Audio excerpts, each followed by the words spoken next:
Is the 3 billion letter DNA code within your cells just a random accident or the signature of a grand programmer?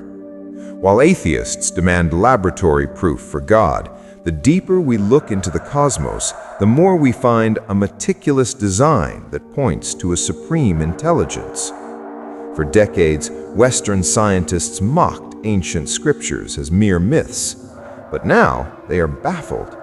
Why did the greatest minds in history, like Albert Einstein and Nikola Tesla, turn to ancient India for answers? Today, we will explore why Einstein truly believed that science without religion is lame, religion without science is blind, and how ancient Vedic secrets shaped modern physics. Welcome to Ancient Mythos Unveiled. I am your host, Sumanta. It's a historical tragedy that Albert Einstein's true belief is often misquoted. He didn't believe in the Western concept of a personal God who judges or rewards, but he was not an atheist. For his entire life, Einstein was searching for what he called a cosmic religious feeling. He saw an incredible mathematical order in the universe. He famously stated, "The human mind is not capable of grasping the whole universe. We are like a little child entering a huge library. The child knows someone must have written those books. It does not know how or who." What Einstein was searching for, that unified intelligence behind all matter, is exactly what our sages called Brahman in the Vedas.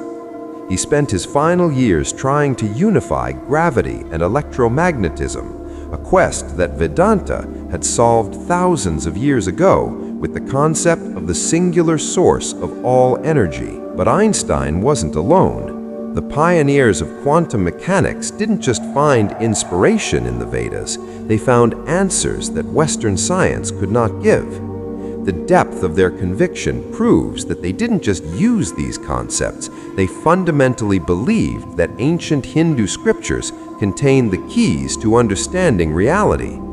Erwin Schrödinger, the father of wave mechanics, learned Sanskrit to read the Upanishads in their pure form. He was deeply impacted by the concept of Tat Twam Asi, thou art that, the idea that individual consciousness and universal consciousness are one. He wrote, "There is obviously only one alternative, namely the unification of minds or consciousnesses. Their multiplicity is only apparent. In truth, there is only one mind." Nikola Tesla found the key to unlimited energy after his discussions with Swami Vivekananda. Vivekananda taught him about prana, universal energy, and akasha, aether or cosmic substance. Tesla immediately recognized these were the missing elements in his dynamic theory of gravity. He later wrote about forces that breathe life into matter, a direct reflection of the Vedic understanding of prana. If you find a watch in the desert, you assume there is a watchmaker. Then how can we look at DNA, a code more complex than any software, and assume there is no creator? Bill Gates called DNA a program far beyond human engineering. In the Vedas, this is called Brahman, the singular consciousness that acts as the fabric of existence.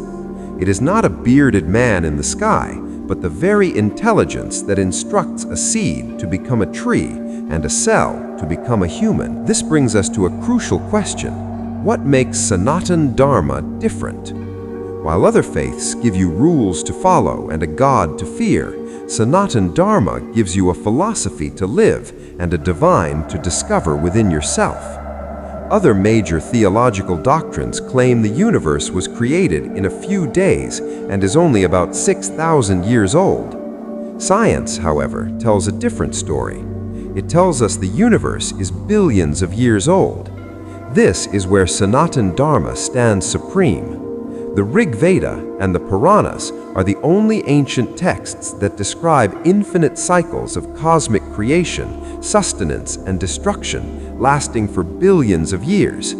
A single day of Brahma, 4.32 billion years, miraculously aligns with the modern scientific age of the Earth.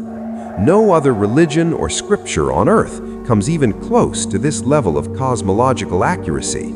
It's as if our rishis were observing the universe through a quantum telescope. The connection is so undeniable that even the home of the God particle, CERN, stands a magnificent statue of Lord Nataraja, the cosmic dancer.